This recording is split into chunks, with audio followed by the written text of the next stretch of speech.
We live in a time of great identity crisis, and this identity crisis is prevalent and rampant among the youths.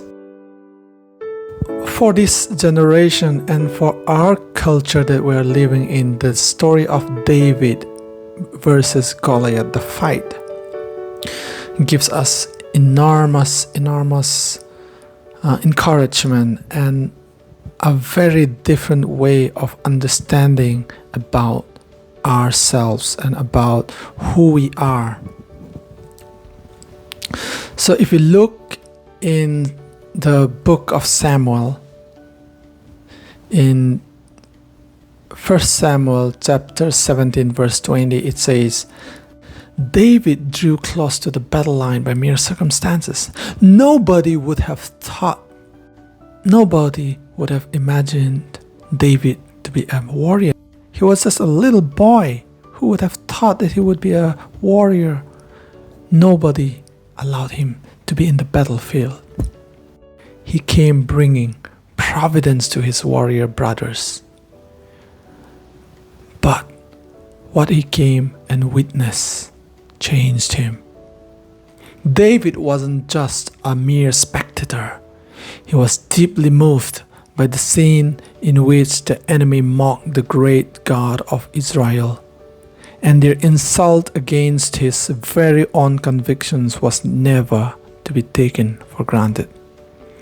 When all the right warriors were trained for this very purpose, dread in front of their enemy, David plunged himself to courage unprepared in any traditional sense and stood against the enemy for his deep convictions and the trust which wouldn't shake in front of a giant.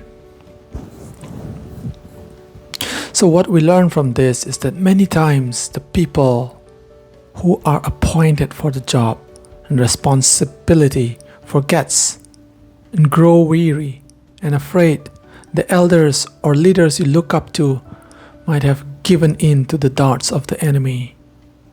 But if you are just a little boy who see the game of the enemy insulting and cowering your elders and your people with unmistakable clarity, know that God has prepared you for a time like this. It's you who will fight and no one else will. Don't blame the soldiers.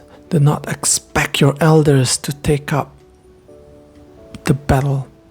Don't blame the king. Don't blame your pastor and your missionaries.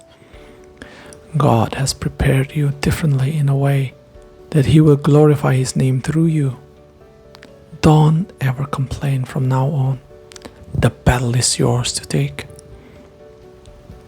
So in chapter 17, verse 44 and 45, you could see David confronting the giant. And what did the giant say?